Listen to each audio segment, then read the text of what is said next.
Good morning. Good morning, people. Starting a little bit early today.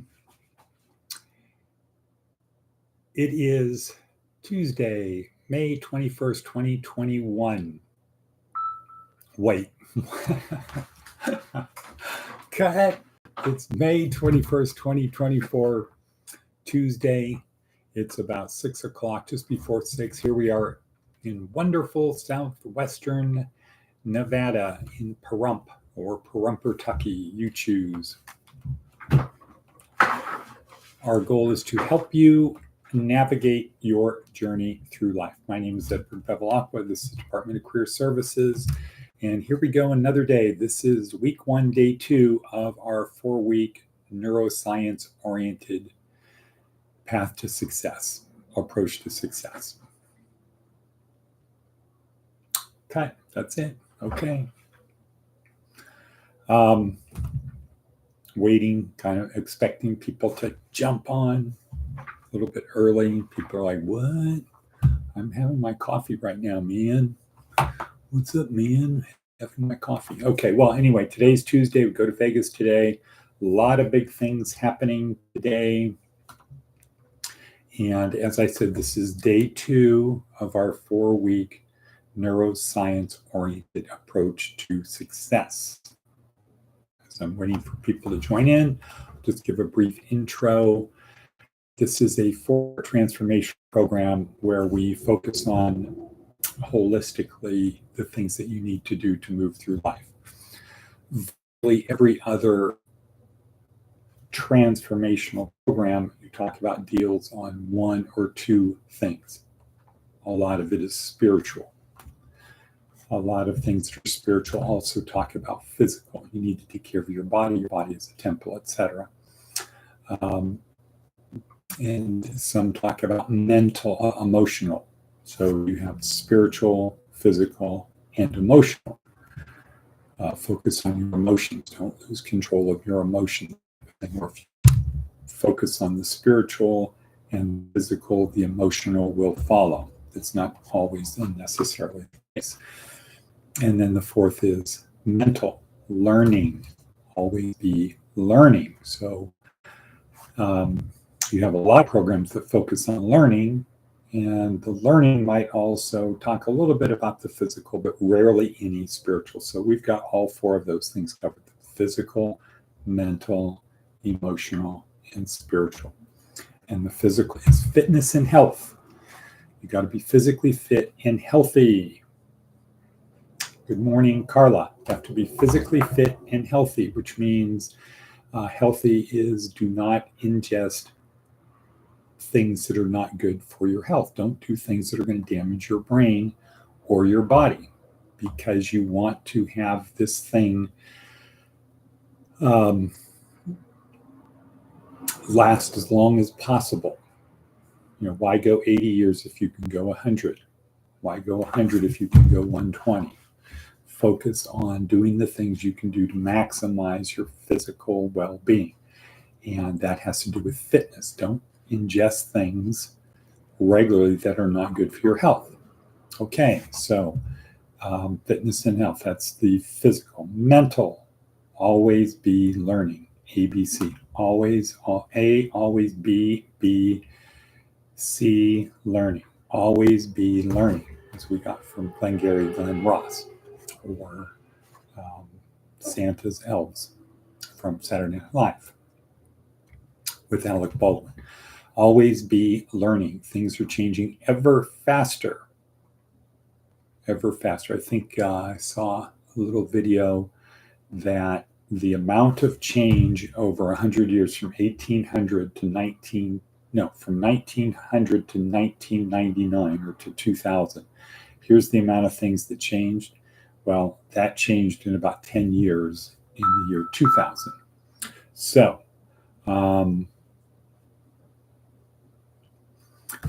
that means always be learning. You need to stay ahead of the power curve, need to always be learning. C, emotional.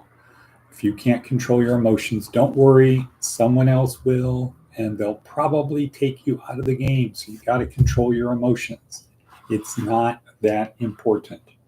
Or Charlene would say, it just doesn't matter. Quoting Bill Murray from Meatballs, it just doesn't matter. It just doesn't matter. So things that we think are important are not really that important. The fourth thing is the spiritual. Okay, so there is Watabevi, and it looks like the Fab Five are there. Carla, Rebecca, Matt, Mitch, and Watabevi. The Fab Five are in the house.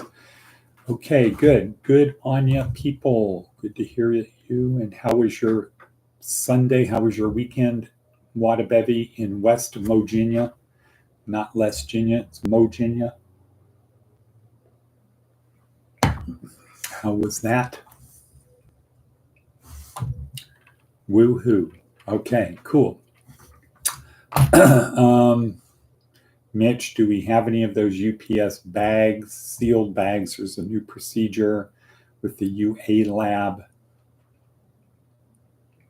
They will be giving us supplies.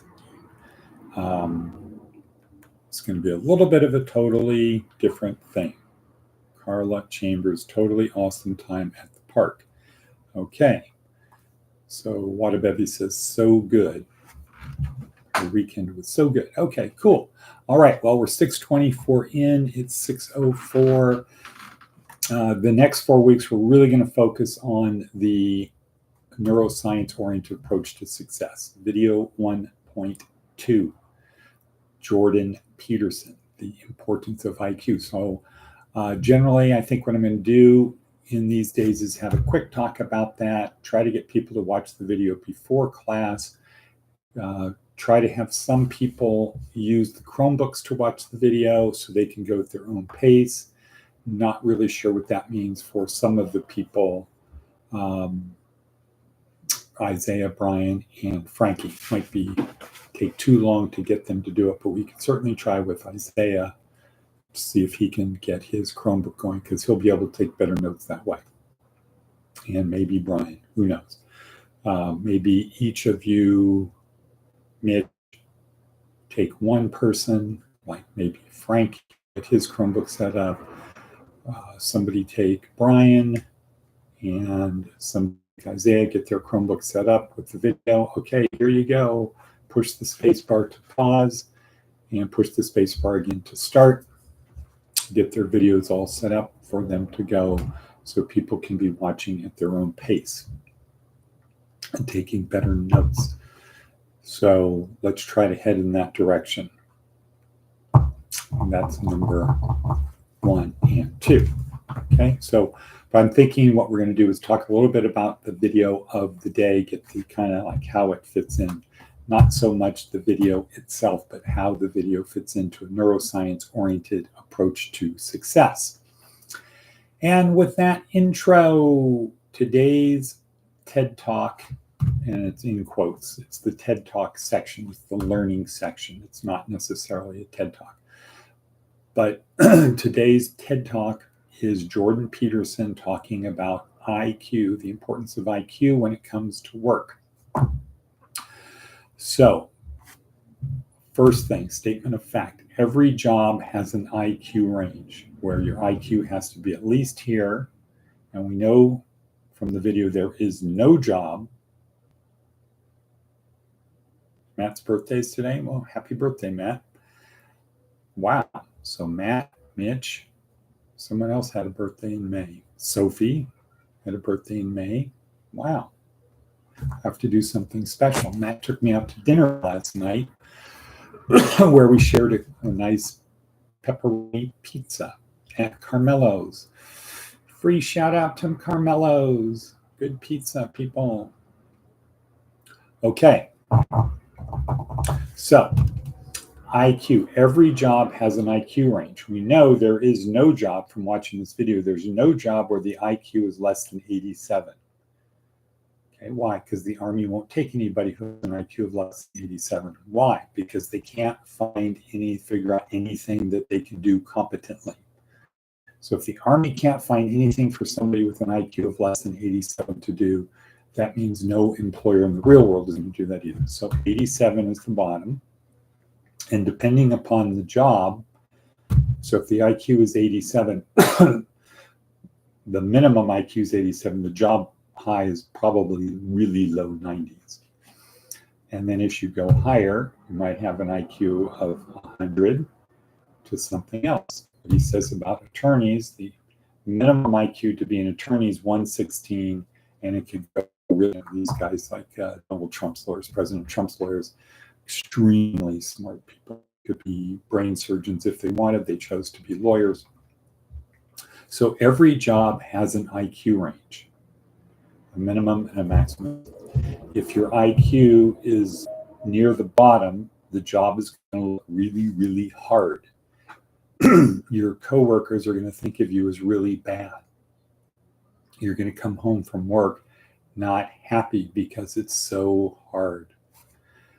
The other extreme is you're at the top of the IQ range and the job is going to look really easy and probably boring, and the other employees are going to look not as good as you, all the way down to why haven't they fired this guy? He's so bad. So Jordan Peterson's point is IQ is vital to a job, because if your IQ is too low, you can't do the job. If it's too high, the job is boring. So you need to find a job somewhere in there. And when we ask people, where should it be? Most people say right in the middle. No. Why? Because then you're just kind of somebody who's there. From the employer's perspective, you're not good, you're not bad, you're just kind of like non-existent. You're a non-character player. So you don't want to be that guy. So it's now somewhere between 50% and I think it works out that 25% is the top 20% number is where you should be. So if the IQ range was 90, let's say 100 to 110, your IQ should be 107.5. At 107.5, the job is hard enough to be challenging, but not so, but easily doable. So you come home from feeling good. I like my job.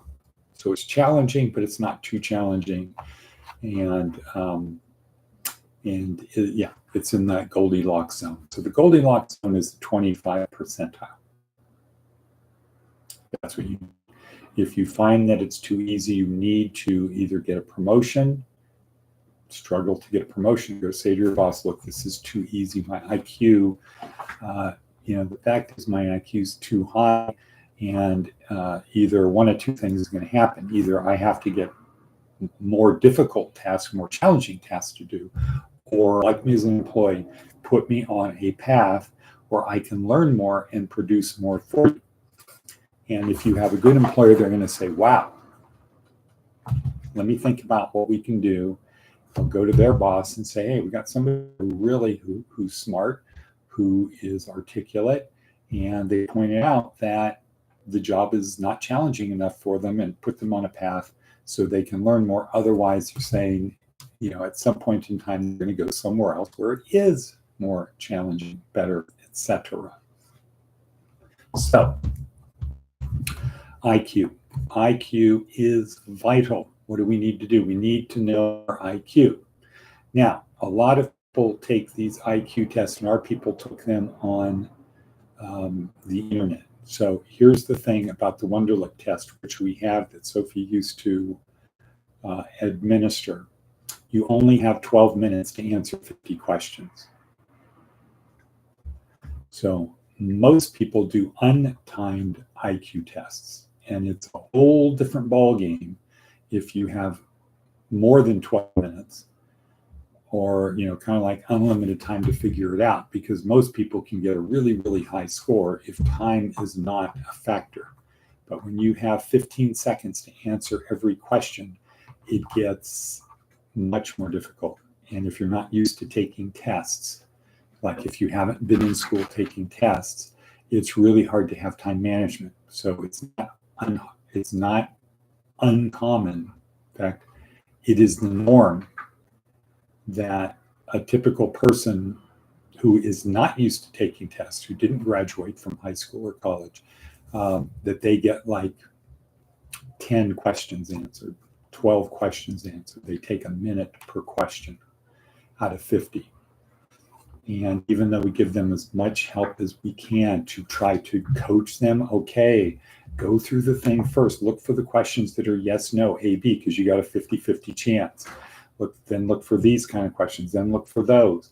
Make sure you answer every question, because you don't get graded based upon how many you missed. You get graded based upon how many you got right. So if you answer 50 questions randomly, and there's 4 answers per question, you randomly do it, you should get 12 and a half of them right. You should get maybe 13 right just by guessing if you answer all 50. But some are yes, no, there's 50-50 chance. So if you just randomly answered 50 questions without even reading, just going through and picking one answer, always A or whatever, you could probably get 15 or 16 right, and that gets you in the average area. But people don't do that. They get sucked in. And if you take more than 15 seconds to answer questions, you're not really going to be able to answer all 50. So people who are not used to taking tests don't do well taking the test. Be different. And it's not really a thing you can time yourself.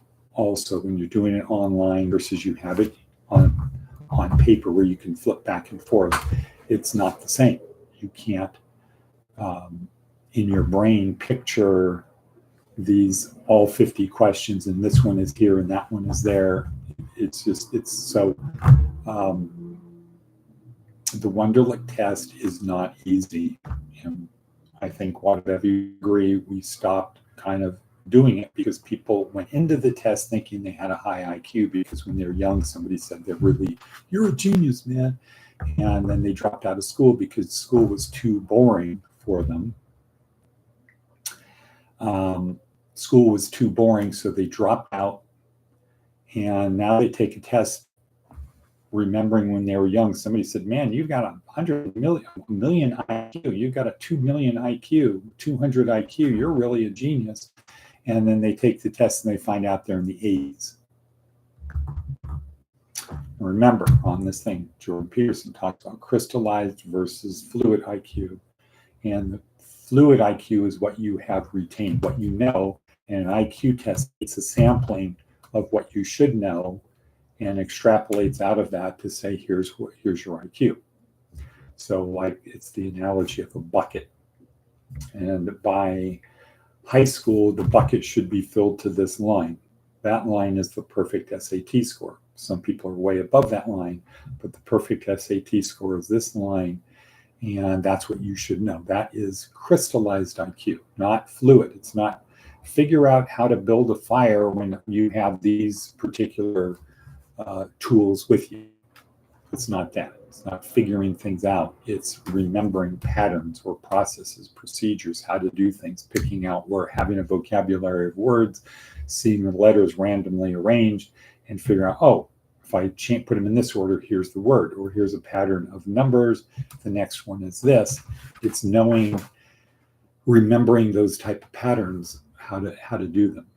That's what the IQ tests are. So I always say we're going to go back to giving those tests, but in my heart of hearts, I really don't want to do it. It's a lot of work on our part to do it, to print them, to proctor them, to grade them, to do the whole thing. It's a lot of work, I used to do it for everybody who came into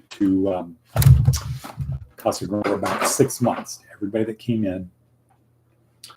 And at first, we didn't have anybody saying the 12-minute thing. So people were getting just crazy scores, but they were taking 30 minutes for something that was a 12-minute test. So anyway, IQ is vital. We watch this thing because we want to help people understand, number one, IQ is important. Number two, you need to have a job that fits in your IQ range. If you don't have a job that fits in your IQ range, it's not going to be sustainable. It's either going to be boring or too hard. And you want it to be just a little bit too hard, maybe less than that 25 percentile, maybe slightly below that. So you're working towards that 25%. And then when you hit it, you rest there for a while, then you get a promotion to something more drop down to, say, the 40%, work really hard, learn it, master it, keep moving up. Okay, so that's it for today. We'll leave there early. I'm going to try to leave here around 7:15. I'm going to try to get there before 7:45. Okay, if anybody has anything, text me. Only call me if it's an emergency because I need to get off the Peloton.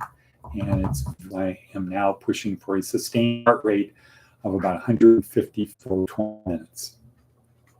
And that's kind of like the maximum heart rate for my age.